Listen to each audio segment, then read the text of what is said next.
Hola muchachos, ¿qué tal? En esta clase vamos a empezar a hablar ahora sí como tal de las pruebas proyectivas y cómo es que esto nos puede ayudar a evaluar la personalidad, ¿vale? Entonces, siempre que hablemos de pruebas proyectivas, va a ser súper importante que sea cual sea las pruebas que vayan a aplicar, siempre se inicie por esta técnica que se conoce como makeover, ¿no? La de la figura humana, ¿no? La clásica. Supongo que ya en otros momentos han escuchado hablar de esta prueba o se las habrán mencionado, incluso puede que algunos de ustedes ya las hayan aplicado. Hoy vamos a ver la correcta aplicación. Van a darse cuenta que es más protocolo de cómo se hacen las cosas que realmente el, el objetivo de la tarea, ¿no? No es tanto que nada más te dibuje una persona, sino que hay ciertas palabras y ciertas cosas que se tienen que decir de manera específica para que no se desvíe del objetivo y que nosotros podamos analizar realmente las fantasías que hay detrás de. Um, Como pruebas proyectivas, ¿no? De lápiz y papel, vamos a tener a la de makeover, que es la de figura humana, a la de persona bajo la lluvia, a la prueba que también se conoce como HTP y a la prueba de familia, ¿vale? Entonces hoy vamos a aprender cómo se aplican todas esas. Nos vamos a enfocar mucho más en la prueba de makeover porque es la primerita que siempre se tiene que aplicar, ya veremos por qué. Y les voy a dar un esquema de interpretación inicial y después vamos a ver detalle por detalle qué significan los dibujos, ¿vale? Entonces, pues bueno, vamos empezando. Aquí les hice un pequeño diagrama de qué es lo que vamos a estar viendo en esta primera parte de la clase. Entonces, vamos a empezar con esta famosa prueba de makeover. Bueno, así se le suele decir, porque makeover diseñó el tipo de interpretación que les voy a enseñar el día de hoy. Y eh, y pues bueno, ¿qué es lo que nosotros vamos a estar analizando en estas pruebas o qué es lo que nosotros tenemos que tener como muy claro cuando estemos aplicando y analizando esta prueba?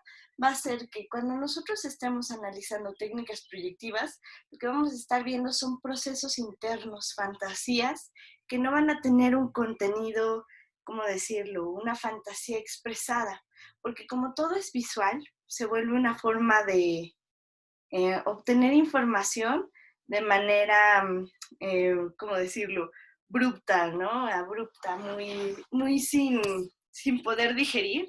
Entonces, por eso se piensa que es una cuestión proyectiva, porque saca contenidos en bruto que no han podido pasar del todo por tantos mecanismos de defensa como lo hace el discurso. Antes de cualquier técnica proyectiva que nosotros vayamos a aplicar, es un requisito haber tenido una buena entrevista. Si de repente ustedes quieren hacer primero la aplicación por una cuestión de tiempos de estas pruebas antes de haber hecho una entrevista profunda, vas a arruinar el método de la técnica proyectiva, porque es una persona que después de haberte contado su historia de vida, las defensas van a estar más bajas, ¿no? Defensas psíquicas, a eso nos referimos, para poder empezar a proyectar contenidos internos, procesos internos en este tipo de pruebas. Entonces, si quien por tiempo piensa que es mejor idea primero aplicar las pruebas y después la entrevista, o incluso brincarse la parte de entrevista e irse directamente a las pruebas, está arruinando la parte de la técnica de cómo se realiza esta prueba y la forma de interpretación va a ser imposible, porque la interpretación siempre va a estar basada en esta entrevista. Para quienes no sepan hacer una buena entrevista o no sepan qué es lo que se tiene que preguntar en una entrevista enfocada para sacar cuestiones de la personalidad, estoy pensando en hacerles un video específicamente de cómo tiene que ser esta entrevista, pero ese es un material extra, que sería para completar conocimientos pasados, ¿vale? Y bueno, otro punto súper interesante que vamos a tener que pulir y que van a tener que estar muy atentos va a ser este tema de la sensibilidad para percibir las diferencias, ¿vale? Esto quiere decir que si de repente notamos que de un dibujo a otro cambió un trazo, cambió la forma de dibujar las manos, cambió la forma de dibujar los ojos, a lo largo de todas las pruebas, podríamos pensar que eso puede significar un proceso interno, algo que se movió justamente en esa prueba en específico. Sería como este chiste de casualidad, no lo creo, ¿no? Coincidencia, no lo creo. Sí tiene que ver con un proceso que se movió ahí y vamos a estar muy meticulosos a notar este tipo de cambios, ¿vale? ¿Qué es lo que vamos a estar buscando con este tipo de pruebas? El tipo de fantasía que la persona tiene en ese momento sin contenido, o sea, digamos, sin un discurso como tal, sin que te lo puedan decir con palabras, pero que se va a reflejar en sus dibujos. ¿Cómo qué tipo de fantasías respecto al cuerpo, tanto el cuerpo de el estereotipo, o digamos, de la figura o la imagen que se tiene sobre la feminidad y sobre la masculinidad, también de su propia sexualidad? Esto lo que va a englobar es su tipo de identidad. También podríamos empezar a encontrar tipos de roles en la familia y digamos, no quiere decir que tenga que ser así de esa manera, pero lo que nos interesa es que esa es la fantasía de la persona, su fantasía respecto al rol que cumple en la familia cada uno de los integrantes. Entonces eso también está interesante y pues también podríamos empezar a detectar ciertas otro tipo de cuestiones, como por ejemplo ideas de inadecuación, de incomodidad física, de inferioridad, de competencia edípica. Eso, ¿no? Digamos, para poder empezar a detectar ese tipo de fantasías, se va a lograr a partir de la práctica, de que ustedes apliquen muchas pruebas, de que empiecen a poder hacer esa hilación entre la teoría y lo que ustedes están encontrando en los dibujos.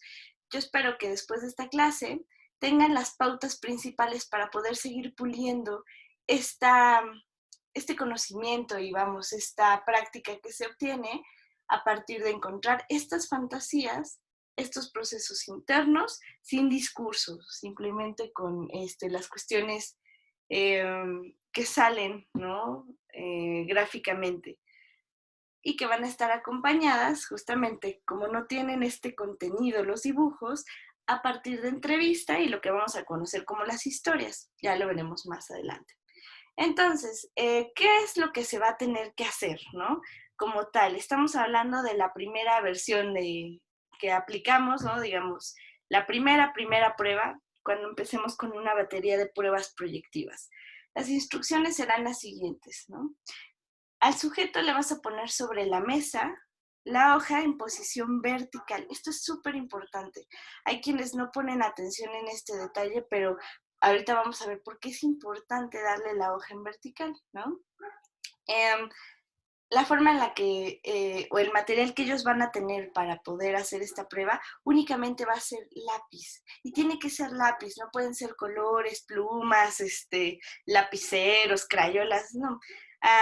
De repente se tiene esa idea errónea, ¿no? De dejarle un montón de materiales para ver qué es lo que quiere utilizar, pero eso va a ser nada más que la persona pueda utilizar esos recursos como defensa en lugar de lo que nosotros tratamos de hacer. Entonces sería un error e incluso podría ser una cuestión de ansiedad más bien del aplicador y no tanto del paciente, tener que tener tantos recursos en el escritorio. Que si le ponemos que sacapuntas, que goma, que corrector, no. Eso está súper prohibido, lo único que pueden tener es un lápiz. Tú de tu lado de la mesa de trabajo, lo que puedes tener son 3 lápices por si en algún momento se llega a romper la punta. No se le da sacapuntas, no se le da goma. ¿Cómo tiene que ser el lápiz que se le dé? Tiene que ser un lápiz normal, de preferencia del número 2, porque es el que mejor grafito tiene, no está tan duro, no está tan delgadita la punta, digamos, es un material más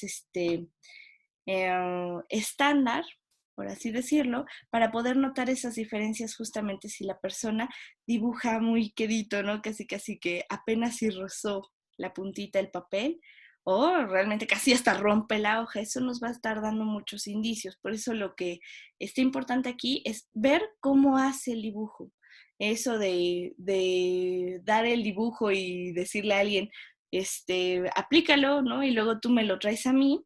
No se recomienda mucho porque mucho de la interpretación que se le va a poder dar es al ver tú cómo hace el dibujo. Entonces, la hoja en forma vertical quiere decir de esta manera.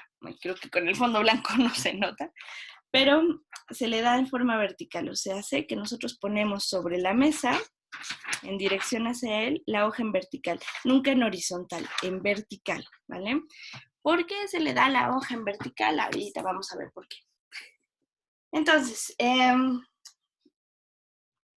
tú tienes que tener, lo único que se le da es una hoja de papel y se le da un lápiz. Después de que ya hiciste la entrevista, recuerda que siempre primero es la entrevista antes que cualquier otra cosa.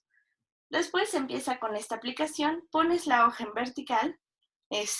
La primera vez no se le dice nada, se le deja en vertical sobre la mesa, porque lo que también queremos ver es qué tan adecuado está ese tipo de convencionalismos o de información de sentido común respecto a cómo se le da el material y qué es lo que hace con él, ¿vale?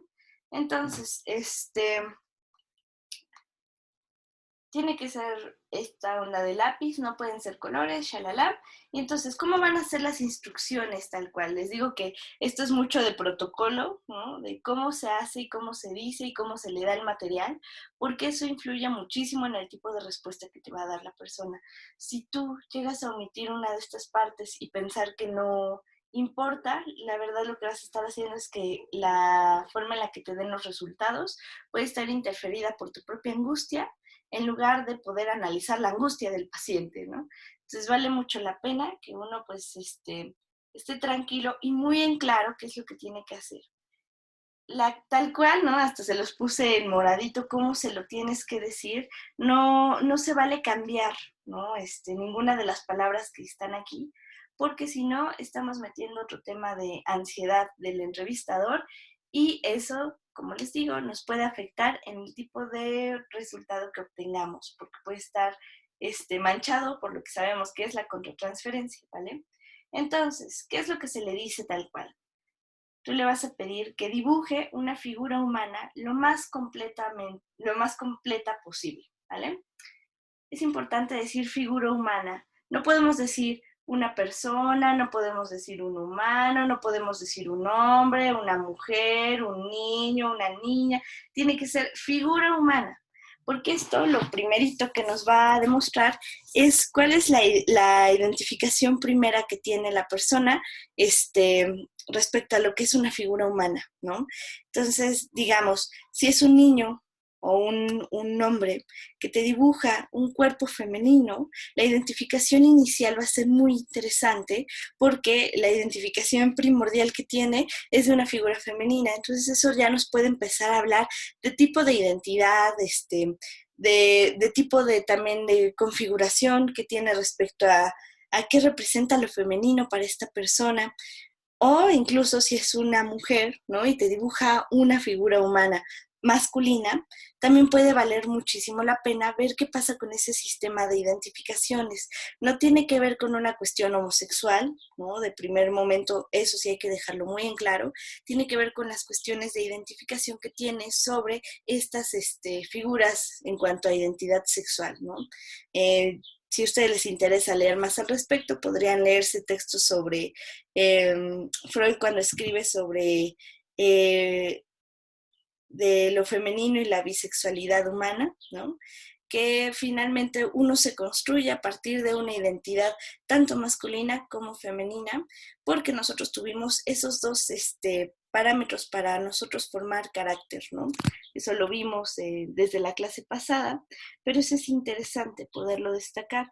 También si la persona dibuja una figura humana del mismo sexo que él, eso también podría valer la pena, ¿no? Notarlo. Entonces, por eso es importante, así se lo subrayé, decir figura humana y que sea lo más completa posible. Porque aquí lo que vamos a estar viendo es qué tanto detalle utiliza, qué tanto eh, qué tanto matiz va a poner en ciertos detalles de la cara, de las manos, de las piernas, de las secciones que tienen que ver con aspectos sexuales, ¿no? Digamos, los caracteres sexuales que dibuje en su figura humana, también nos va a estar hablando de muchas cosas interesantes.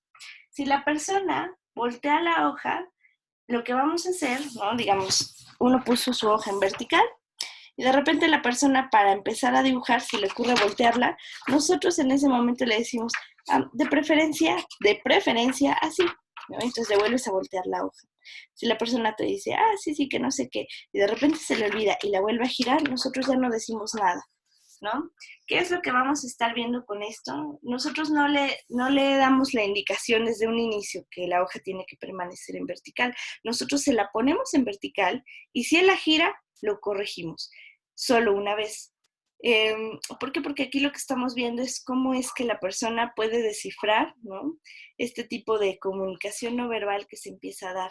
Lo que vamos a ver es que si la persona llega a girar la hoja, aunque no se le haya dicho, estamos viendo qué pasa con la adecuación a las instrucciones, tanto verbales como implícitas, eso quiere decir las que no se explican como tal, ¿no? Entonces, por eso nosotros anotamos, o bueno, tenemos este registro mental de volteó la hoja, se le corrigió y la dejó otra vez en vertical, o incluso a pesar de que se le corrigió, la volvió a girar, ¿no? Entonces, eso nos puede estar hablando de cuestiones que tienen que ver con la impulsividad, ¿no? La incapacidad como para poder frenar cierto tipo de cuestiones que tienen que ver con estos impulsos que de repente se originan por un descuido, pensaríamos, tienen que ver también con una cuestión de rivalidad y una cuestión de también no tolerar muy bien, ¿no?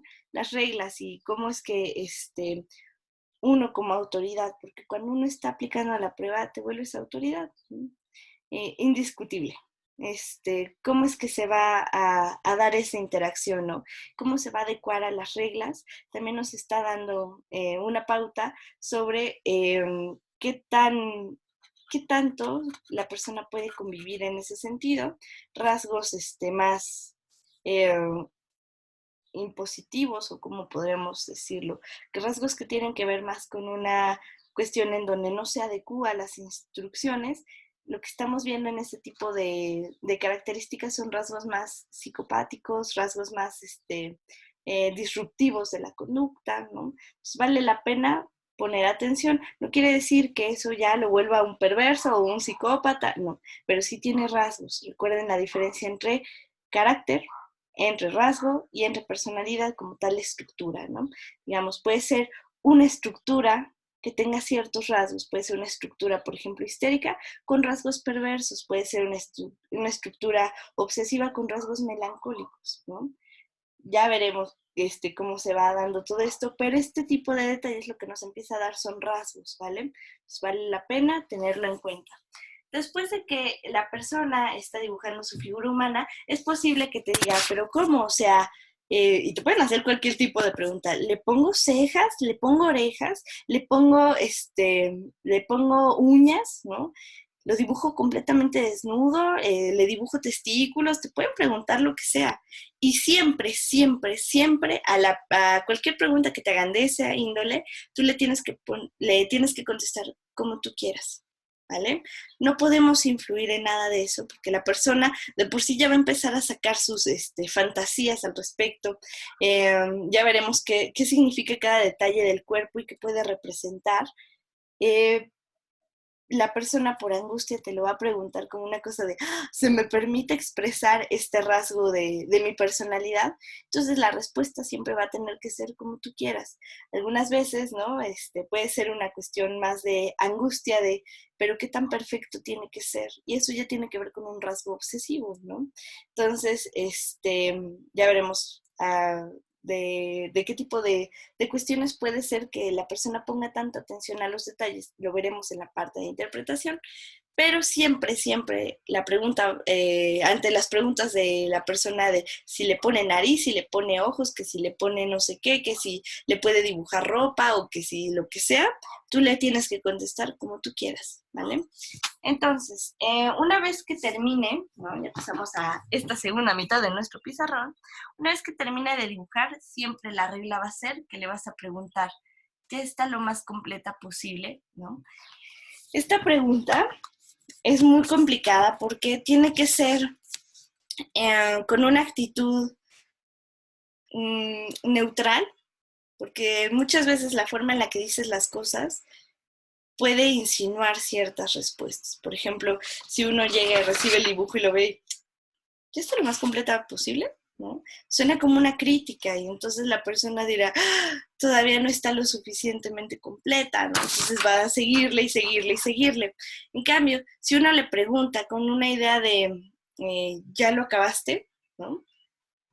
La persona va a responder ante esta imposición de la manera en la que las fantasías estén trabajando. Puede llegar a suceder que la persona se moleste y que te diga, sí, ya está completa. Eso eso se tiene en cuenta y se tiene en la mente porque implica cómo se volvió una cuestión crítica en su mente y cómo reacciona ante las fantasías de crítica, ¿no? Se molesta y reacciona de manera agresiva. Por ejemplo, puede ser que eso lo ponga todavía más, más inseguro porque empieza a pensar, sí, yo sabía yo que todavía no estaba terminado y entonces empieza a debrayarse y vuelve a agarrar su dibujo y le empieza a poner más detalles y los detalles que le agregue va a ser muy importante que tengamos muy en mente cuáles son, ¿vale? Que si de repente decidió ponerle un collar de perlitas, que si le agregó las orejas, que si le agregó las manos, porque eso quiere decir que ante la angustia y ante un cuestionamiento, ¿no? La persona cómo va a reaccionar, digamos. Esto es mucho de lo que se observa en la prueba, más allá de si se tardó 20 segundos, así se tardó 3 horas, ¿no?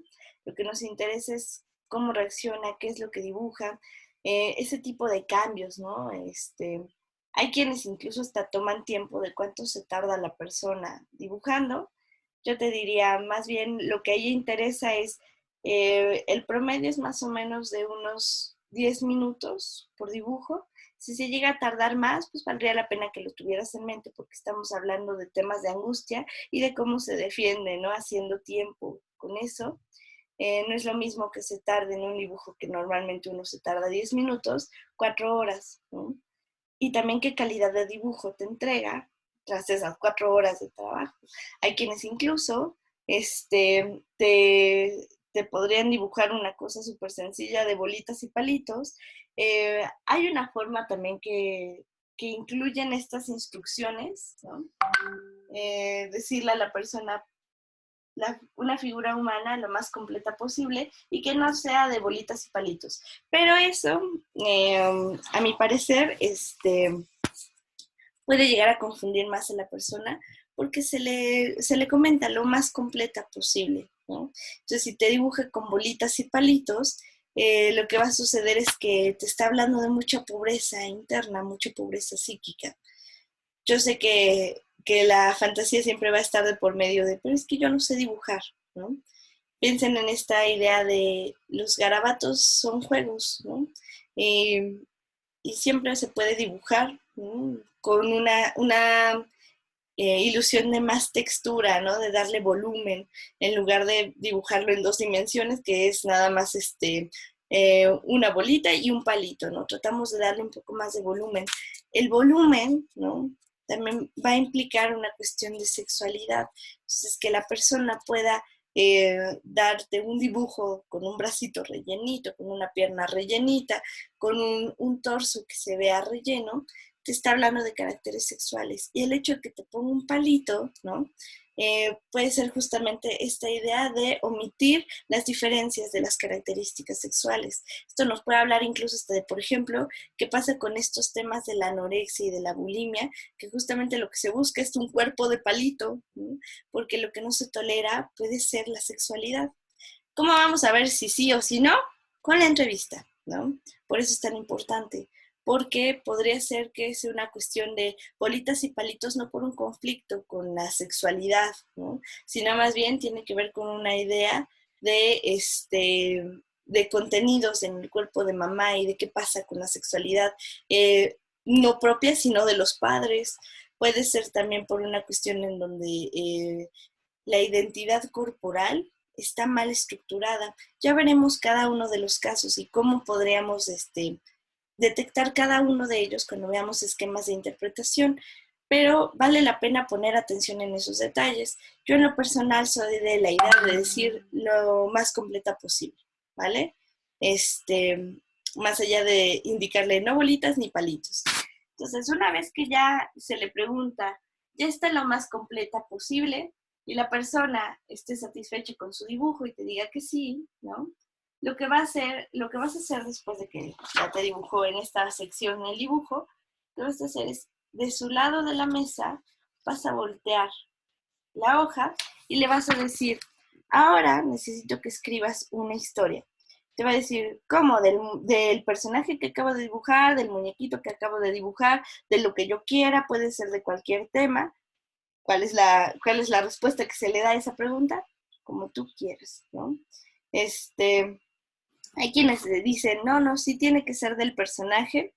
Yo creo que cuando te dicen que si tiene que ser del personaje, es una imposición y que por alguna razón, ¿no? Si se esperaría que acaba de hacer un dibujo, se esperaría que la persona hiciera una historia respecto al personaje que acaba de dibujar, pero la verdad es que puede ser que el personaje represente mucha angustia porque se le colocaron muchas fantasías al dibujo del muñequito. Entonces, si la historia no te la hace del muñequito que te acaba de dibujar, de la persona, de la figura, como la persona se refiera a, a su dibujo, te está hablando también de ansiedad, te está hablando de angustia, porque hubo una cosa proyectada, ¿no? Si hubo una cosa que le puso a su dibujo que le está angustiando. Entonces se permite que la historia se libere un poco si la persona no lo puede depositar directamente. Hay quienes a esta idea de escribir una historia eh, le ponen esta intención eh, de que tiene que ser una historia con un inicio, un desarrollo y un final, ¿no? Un desenlace.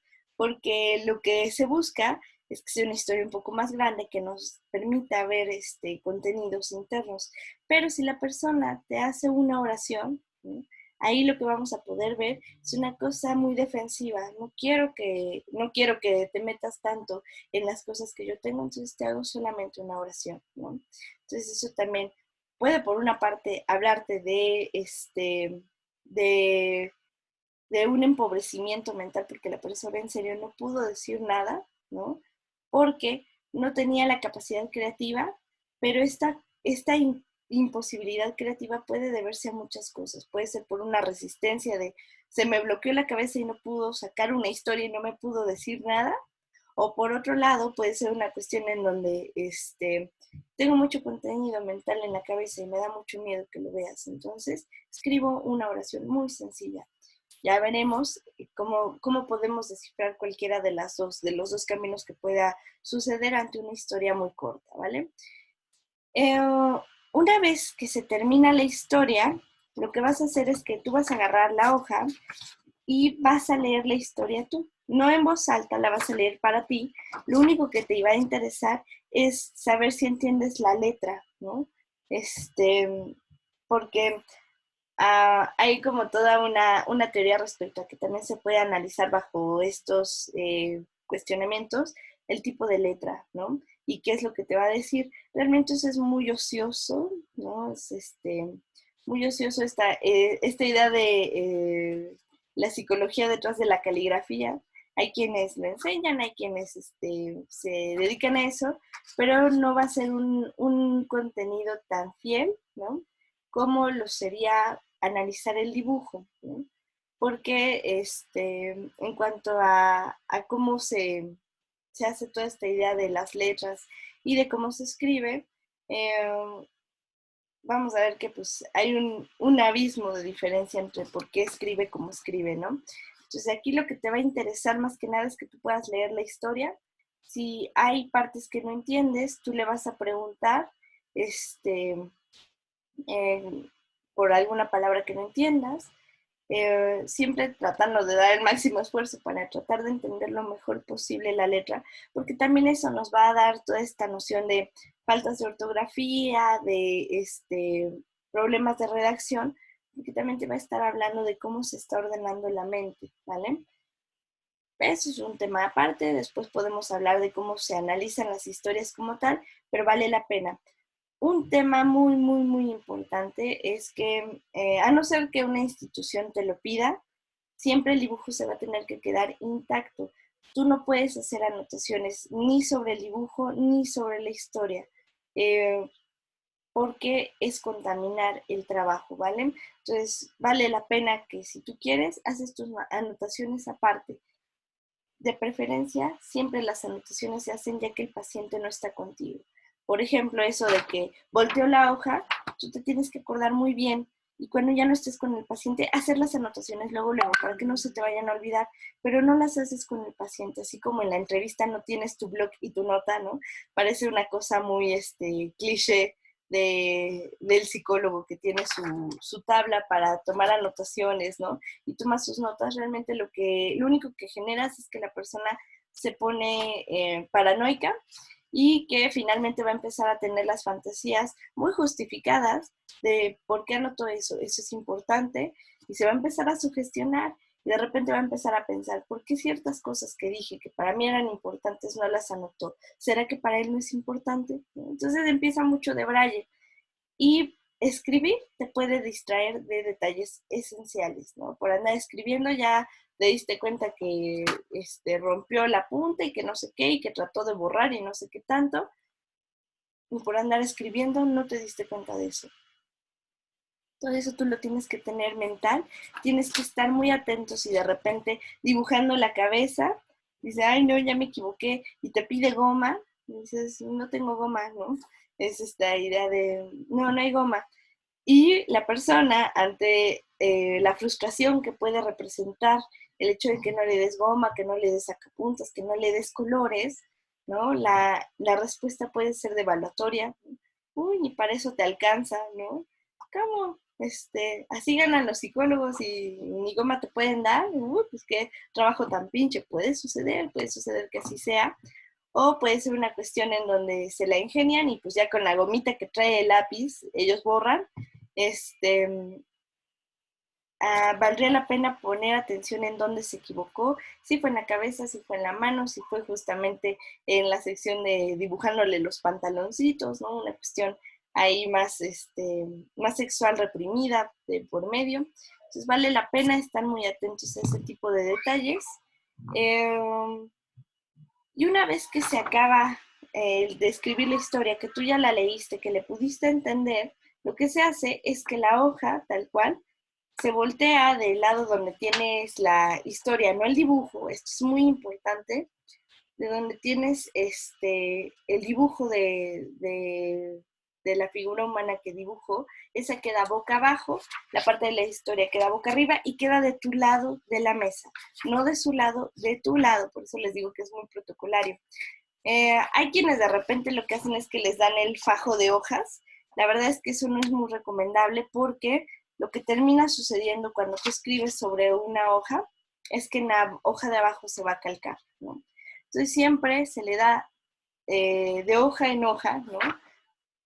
Porque también podría llegar a suceder que una cuestión hay muy destructiva, ¿no? Y muy voraz, que llega a pasar si tú cometes el error de dejarle todas las hojas, sería, ay no, ya me equivoqué, deshace tu hoja y agarra una nueva. Y así con 50 hojas, ¿no?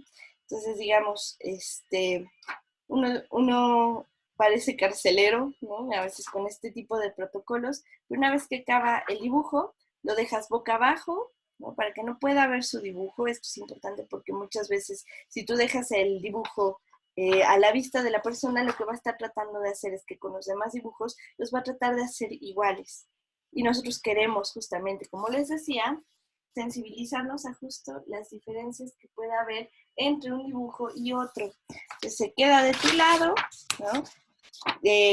Con la historia leída hacia ti, o sea, orientada hacia ti, de tu lado de la mesa, del escritorio donde estás trabajando, esto también es importante.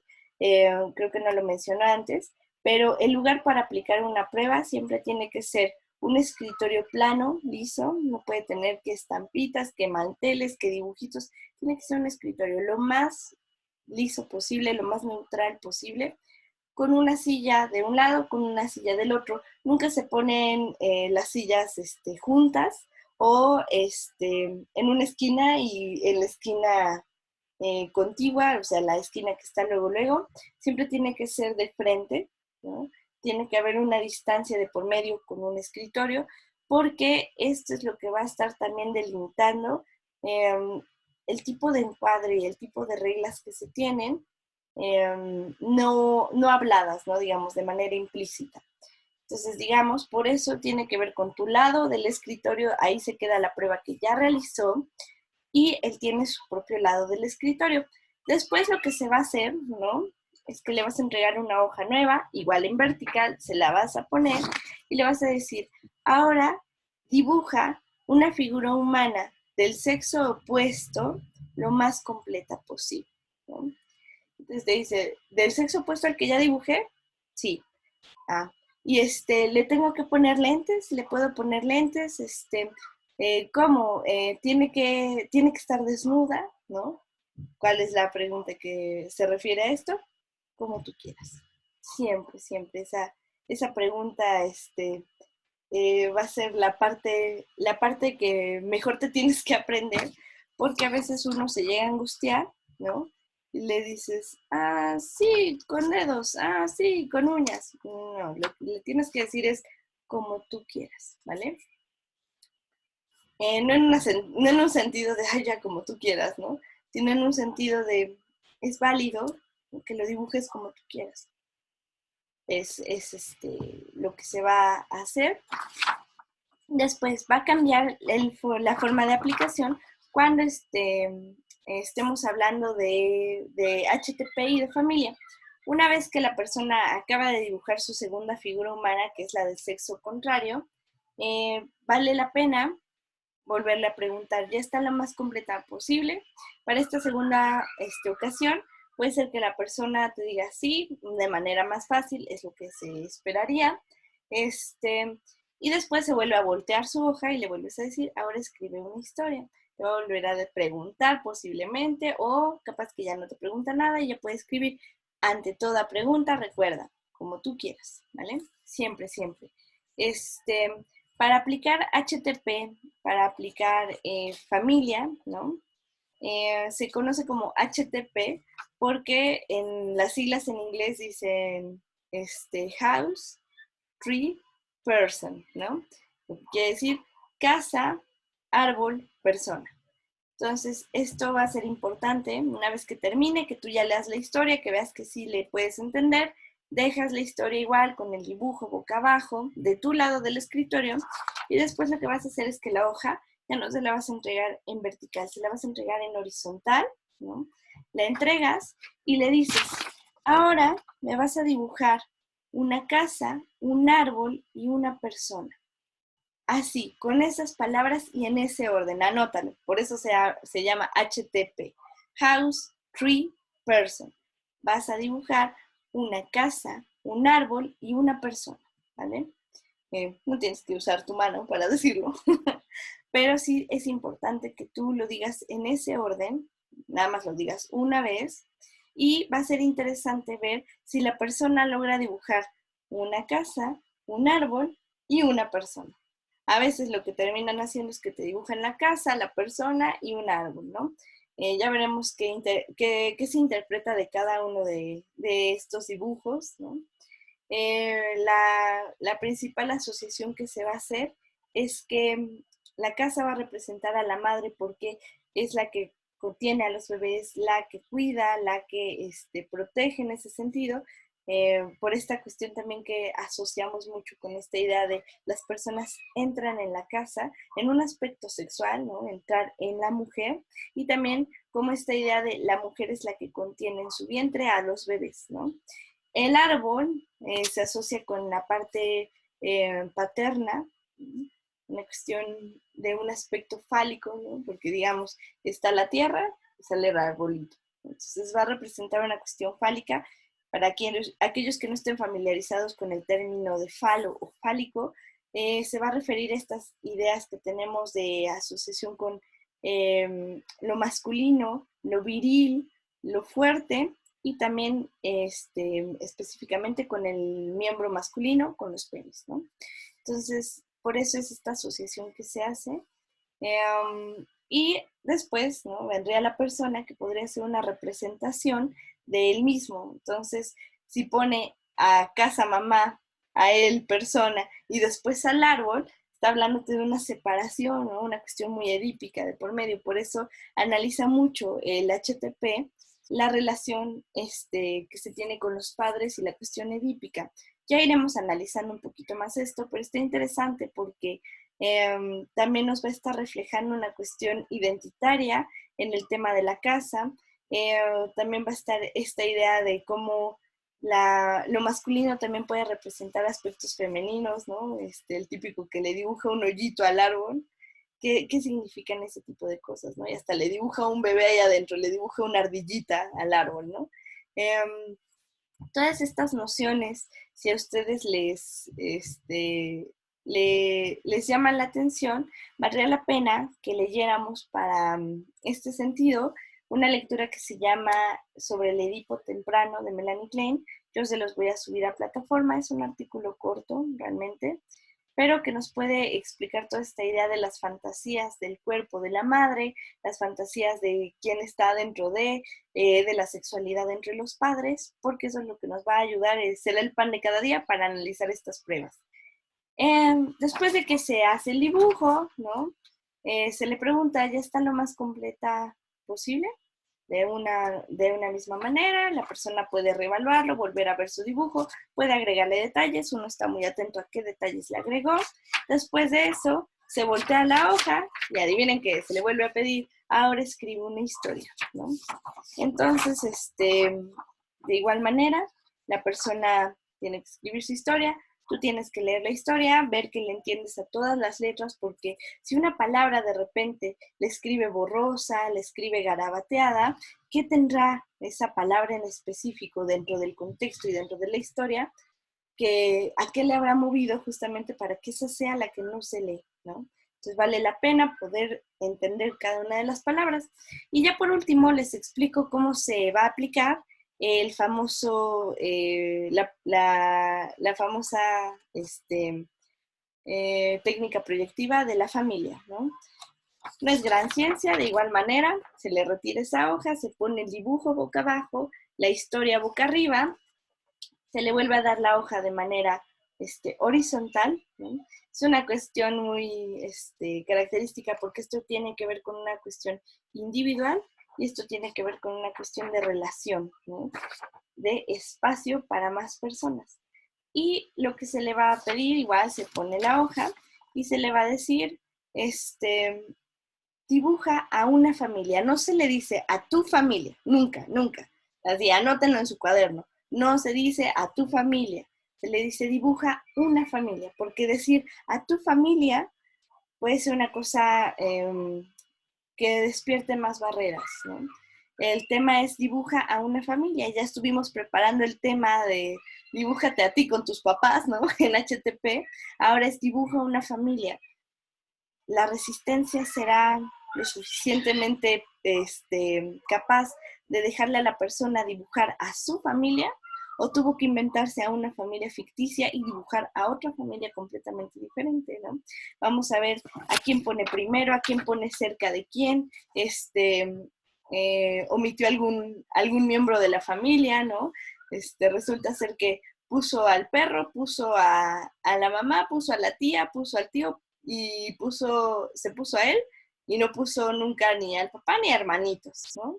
Puede ser una persona que nunca haya tenido hermanos, pero dibuja un hermano, ¿no? En la familia. Ese tipo de fantasías son las que nos interesan, no nos interesa el tema de si dibujó tal cual a su familia, ¿no? Sino nos interesa qué fantasía tiene respecto a qué es una familia, ¿no? Incluso nunca falta el psicopático, ¿no? Que nada más te dibuja a una sola persona y dices que es una familia de uno solo, ¿no? Entonces eso también sirve para analizarse. Eh, con esto estamos hablando básicamente de cómo se tiene que aplicar. Ya no hay excusa para que de repente es que le dejé todas las hojas, es que le dije dibuja a un hombre o dibuja a una mujer. Ya no hay excusa. Esos errores lo que te causan son problemas para el momento de interpretar, porque dependiendo de lo bien que hayas hecho tus solicitudes o que hayas dado las instrucciones, va a depender de que la prueba sea fiel y que realmente te pueda estar diciendo un aspecto de la fantasía interna del paciente y no tuya, ¿vale? Ahorita lo que voy a hacer es que les voy a poner un esquema básico de interpretación. La siguiente clase nos vamos a ver ahora sí, detalle por detalle, qué significa que haya dibujado los ojitos de tal manera, la nariz de tal manera.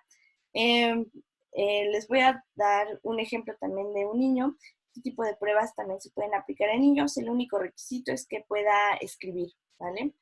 En niños muy pequeños no conviene esta prueba porque va a ser diferente la forma de evaluarse y hay pruebas que te pueden sacar más fiel ese tipo de resultados.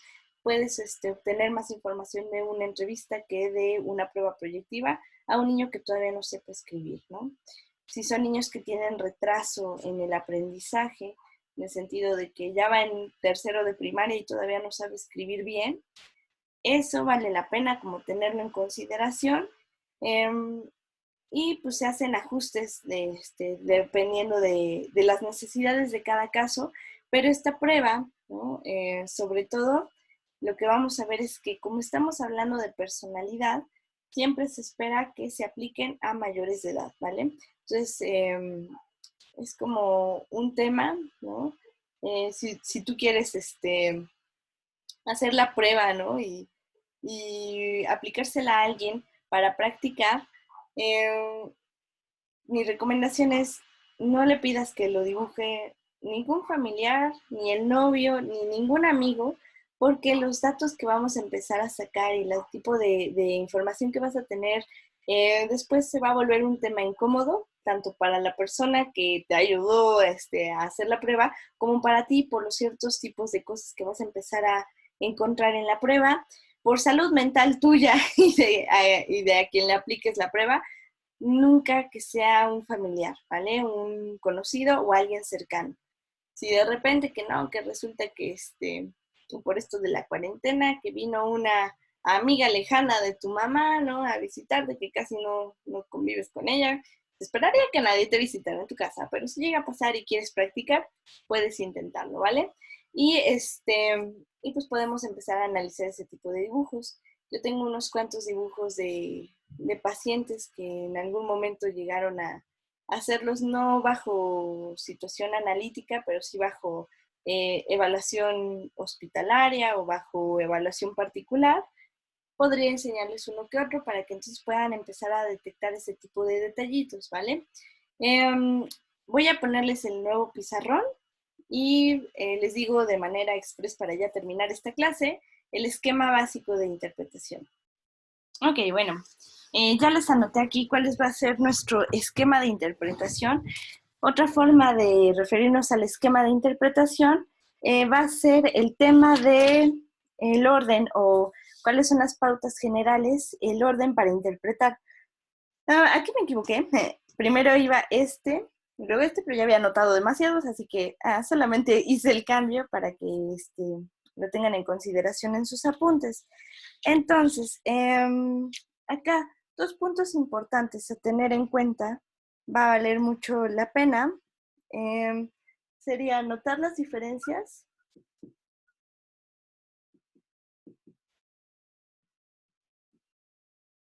entre los dibujos. Cuando uno esté analizando, vas a poner todos los dibujos a plena vista, porque de repente te vas a dar cuenta que a uno le dibujó los ojos diferente en el de figura humana y de repente a otro le dibujó los ojos diferente en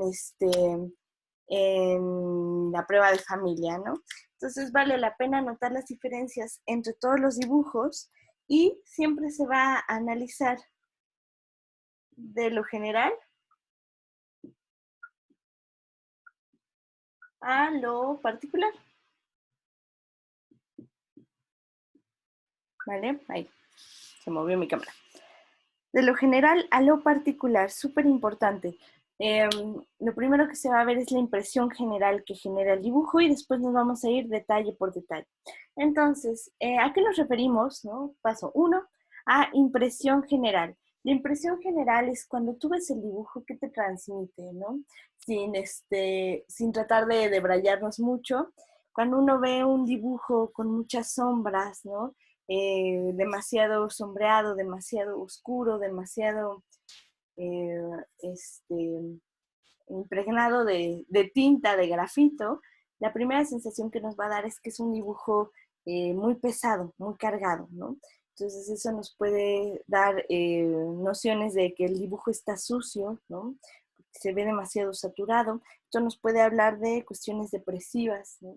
De repente el dibujo se ve torcido, ¿no? Entonces dices, podría haber estado muy bonito, pero por este detalle, ¿no? Como que se puso feo el dibujo, ¿no? Podría ser un dibujo que se ve súper lindo, ¿no? Así como se ven gorditos, se ven con ojitos de anime, ¿no? Redonditos, les puso hasta chapitas, ¿no? Entonces se ve cute el dibujo. ¿Qué impresión general te da, no? Demasiado detallado, me parece hasta dibujo de monografía anatómica, ¿no? Esa impresión es la que necesitamos, ¿no? Mucho detalle, muy lindo, da miedo el dibujo, ¿no? Porque es hasta por la forma en la que sonríe el muñequito, uno dice, uy, el Freddy Krueger, ¿no? Ahí te dibujo a un personaje de terror, ¿no? Eso es lo que vamos a ver con esta idea de impresión general, ¿no? ¿Qué te genera a ti el dibujo en contratransferencia? Eso va a ser muy importante. Por otro lado, vamos a ver el grado de desviación respecto al centro. ¿Por qué del centro? Porque nosotros cuando vemos una hoja, podríamos percibirla como el centro de, incluso anatómico, ¿no? Se esperaría que lo más importante pudiera estar bien centrado porque se ve más estético y porque también refiere a que la atención tiene que estar puesta ahí, ¿no? Eh, También, por ejemplo, hay quienes dicen, cuando está el dibujo orientado hacia la izquierda, ¿no? Por como nosotros en nuestra cultura occidental, esto, digamos, es como analizaríamos en nuestro país y en nuestra población, nosotros vivimos el tiempo de manera lineal, ¿no? Entonces, punto A al punto B y el tiempo se recurre hacia allá. Entonces, si nosotros del centro vemos que el dibujo está orientado en este ángulo, nosotros podremos estar pensando que es una persona más centrada en las cuestiones pasadas, ¿no? Y una persona que logra centrar su dibujo hacia el lado derecho, ¿no? Entonces estamos hablando de que es una persona que está centrada en estas cuestiones más optimistas, ¿no? De la idea futuro, de la perspectiva que tiene respecto al futuro idealizado o al pasado idealizado, ¿no? Vale la pena esta idea del grado de desviación hacia el centro. El tema de estar arriba, ¿no? Aquí, se va a asociar con cuestiones narcisistas, se va a asociar con cuestiones de superioridad, de ponerse en la cima de la pirámide, ¿no? Y cuando se orientan hacia abajo, lo que estamos viendo son cuestiones más depresivas, más infravaloradas, de más tristeza. Entonces, imagínate una persona que en los cuadrantes que dibujó, se dibujó en la esquinita izquierda de abajo, ¿no? Entonces, ahí podremos estar hablando de una persona que se siente chiquita, que te podría estar hablando de un pasado difícil, ¿no? Este tipo de cosillas es lo que podemos hablar respecto a las desviaciones de centro, ¿no? Esperen, aquí tengo mi borrador. ¡Ja! Entonces, ese es el grado de desviación respecto al centro. Ahora, el tamaño absoluto del dibujo. Esto quiere decir, es una persona que logró utilizar bien su hoja, te dibujó un muñequito chiquititito a comparación de la hoja y el tamaño general, o te dibujó un muñequito que ni siquiera cupo en su hoja, ¿no? Y de repente era una cabezota, y cuando empezó a dibujar, resulta que ya no le cupieron los pies, ¿no? En la proporción, entonces te lo dibujó cortado. O nada más te dibujó del torso hacia arriba, ¿no? Ese tipo de cosas podría valer la pena.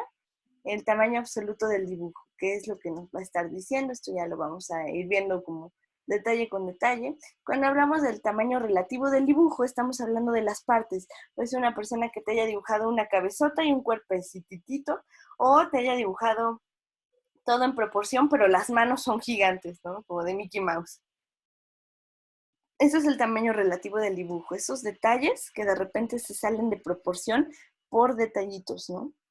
Después vamos a empezar a hablar del grado de presión del trazo, ¿no? El grado de presión del trazo nos va a estar hablando de agresión, ¿vale? Entonces, digamos, si es una persona que pone un trazo que apenas se nota, ¿no? Entonces, digamos, aquí, ni siquiera en el video sale, ¿no? Pero ahí está, el trazo chiquititito, estamos hablando de una persona que le falta empuje, ¿no? Que le falta agresión, que está desvitalizado, puede ser por una cuestión de timidez o puede ser por una cuestión depresiva. En cambio, ¿no? El que hasta lo remarca y casi rompe la hoja, estamos hablando de mayor grado de agresión, mayor grado de conflicto, ¿no? Entonces, eso vale la pena, ver el grado de presión del trazo. Y también valdría la pena, ¿no? Conectado con el punto número 5, hablar de las diferencias entre la presión del trazo. Porque puede ser que de repente te está dibujando la cara, ¿no? Y la cara la hace súper finita, que apenas si se note, ¿no? Bien delgadito el asunto. Y de repente cuando esté en la parte del torso, empieza a remarcar más fuerte, ¿no? Entonces, digamos, estas diferencias entre el trazo de las presiones, ¿no? Que el rostro esté clarito o más ligero el trazo y que el torso esté fuerte, o al contrario, ¿no? Que el rostro esté muy, muy, muy marcado y el cuerpo esté ligeramente marcado, se puede estar hablando de también ciertas áreas de conflicto. Entonces, por eso vale la pena también notarlo. Por otro lado, aquí es donde nos saltamos al paso 6, ¿no? Que dice, hay que ver el grado de conexión entre las partes del cuerpo. ¿Cómo es esto? Va a ser importante ver los detalles que le dan a los codos, por ejemplo, a las muñecas, al cuello, al torso, ¿no? Porque hay gente, ¿no? Que podría dibujar la cabecita y luego los hombros, ¿no? Sin cuello. Entonces aquí está hablándote de una omisión anatómica. Habrá quienes incluso podrían hacer, ¿no? Un cuello. Habrá quienes, por ejemplo, hacen un cuello gigante, ¿no? Habrá quienes, por ejemplo, un palito, ¿no? Y dices, ay, se le va a romper la cabeza, ¿no? Se le va a romper el cuello porque eso no va a aguantar el peso. Vale la pena ver ese tipo de cosas, ¿no? Que luego aquí le pone las manos, ¿no? Y que ni siquiera le pone una articulación o ni siquiera le pone deditos ni nada por el estilo. Ese tipo de cosas va a valer la pena que las estemos notando en ese sentido. Ese es el grado de conexión del cuerpo, que digamos, sí parezca una figura humana, ¿no? Y los grados que conectan a las diferentes partes del cuerpo, pues que se puedan diferenciar. Después vamos a irnos al tema de preocupación por el detalle, ¿vale? Después de grado de conexión entre partes del cuerpo, nos vamos por la preocupación por el detalle. Acá lo importante va a ser que entre más detallista sea el dibujo, mayor grado de angustia vamos a estar hablando, ¿no? Entonces, que si de repente que le tuvo que dibujar pestañas, le tuvo que dibujar uñas, le tuvo que dibujar cada dedo del pie, ¿no? Le tuvo que dibujar la raspadura del codo y le tuvo que poner perla por perla del collarcito, aparte le tuvo que poner aretes y le tuvo que poner pulsera, y aparte tuvo que dibujar cabello por cabello. Estamos hablando de que estas preocupaciones por el detalle nos están hablando de aspectos de angustia. Ahora, ¿en qué ocupó tanto detalle? Valdrá la pena porque ese es el tipo de angustia del que vamos a estar hablando. Ahora, también vamos a buscar esta idea de los signos de modificación y borraduras. No es lo mismo que de repente te esté dibujando una cabeza y en ese momento, ay, le salió chueca y, uy, y la corrige, ¿no? Y entonces el rayón ahí se queda. O por ejemplo, que de repente se note que trató de corregirlo, ¿no? Y entonces intentó hacer esto y ya se notó que ahí lo trató de borrar con su goma. Ese tipo de detalles y dónde estuvieron las tachaduras, las enmendaduras, las borraduras y las modificaciones, va a valer la pena. Le tenemos que poner mucha atención. Después, ¿qué es lo que va a suceder? Nosotros vamos a analizar el dibujo de arriba hacia abajo. ¿Por qué? Porque siempre vamos a pensar que el rostro es eh, esta idea del de centro de la vida anímica, porque el rostro es el que puede expresar, ¿no? Emociones, el rostro es el que puede expresar sentimientos. Entonces vale mucho la pena poner atención en el gesto que tiene la figura que dibuja, ¿no? El gesto que tiene el dibujo va a ser muy interesante. Cuánto detalle le pone al rostro, ¿no? Nos interesa más que si le ponga orejitas y que si le ponga cejas y que si le ponga nariz, a que esté dedo por dedo, ¿no? Porque el rostro va a ser el centro anímico de la vida emocional. Después de aquí nos pasamos ahora sí al punto número 10, que tiene que ver con la postura anatómica. La postura anatómica te va a referir mucho respecto a la seguridad, ¿no? Y al grado eh, de, de comodidad que tiene tanto con el cuerpo y también de aspectos exhibicionistas, ¿no? No es lo mismo que te dibuje a un muñequito así con las manos, ¿no? Demostrándote, no tengo nada, ¿no? A que te dibuje un muñequito escondiendo las manos, ¿no? Como muy sospechoso el asunto, así en posición del pensador, ¿no? De repente muy seguro de sí mismo en posición de superhéroe. La postura en la que te dibuja al muñequito va a ser muy interesante, ¿vale? Va a ser interesante analizarla. Después nos pasamos al paso 11, ¿no? Que sería que les comentaba, la diferencia de expresión del trazo. Si de repente remarcó mucho una zona o una zona quedó un poco más clara, vale la pena anotarlas. Y al final está en cómo vamos a interpretar la historia. Este es un esquema de interpretación general, ¿no? De cómo es que vamos a ir viendo parte por parte. La próxima clase vamos a empezar a ver qué tiene que ver que haya dibujado que arriba a la izquierda, que abajo a la derecha, que haya hecho un tamaño chico, ¿no? Vamos a irnos punto por punto, ¿no? De estos detalles, vamos a irlos analizando. Ya para terminar, ¿no? Hay otro tipo de prueba proyectiva que se llama persona bajo la lluvia, ¿no? La figura humana bajo la lluvia. Esta prueba se suele poner entre el makeover, ¿no? De dibujo una figura humana del sexo opuesto, después seguiría que se llama persona bajo la lluvia, después seguiría el HTP, después el de familia, y sería como la forma completa de aplicarlos. El de figura bajo la lluvia, ¿no? Lo único que se hace es que igual se pone de manera vertical y tú le vas a pedir, dibújame a una aquí me parece que sí ya se le dice persona, vas a dibujar a una persona bajo la lluvia, ¿no? Entonces, si te pregunta cómo le puedo poner que la lluvia, que le puedo poner que no sé qué, como tú quieras. Esto lo que va a estar analizando es cómo se defiende ante las angustias, ¿no? No es lo mismo que te dibuje a una muñequita sonriendo, ¿no? Con su paraguas y con su impermeable y con sus botitas de lluvia, ¿no? Como una cosa de, a mí el agua y el problema ni me toca, que te lo dibuja ahí con una blusita que apenas lo cubre, con el cabello todo escurrido, todo triste, llorando en la lluvia, ¿no? Y el charquito debajo de él, ese tipo de cosas también se van a analizar. Ese lo que va a reflejar es qué tanta angustia, ¿no? Percibe en su vida, qué tantos problemas perciben, no tanto que sean reales o no, sino más bien la fantasía que tiene respecto a cómo es su vida, ¿no? Angustiante o no, y cómo se defiende ante ello, ¿no? Ante todo esto. Entonces, esta es una prueba que va a estar midiendo las partes defensivas, muy sencillo, pues por eso lo explico ya al final, porque realmente la explicación es muy sencilla. veremos también cómo se analiza esta otra prueba, ¿no? Entonces, les anoto el orden de cómo se presentan las pruebas. Primero va Macover.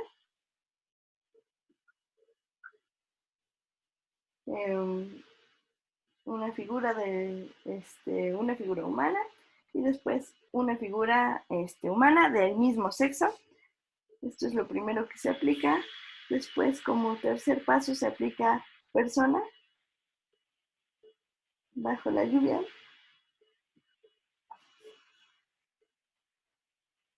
Después, como cuarto paso, vamos a estar aplicando el HTP. Y como quinto paso, aplicamos la prueba de familia. Realmente las instrucciones de aplicación son muy sencillas, pero se tienen que aplicar bastante bien, muy precisas, con la orientación y con las palabras tal cual yo les digo, para que no manchemos con angustia propia la prueba.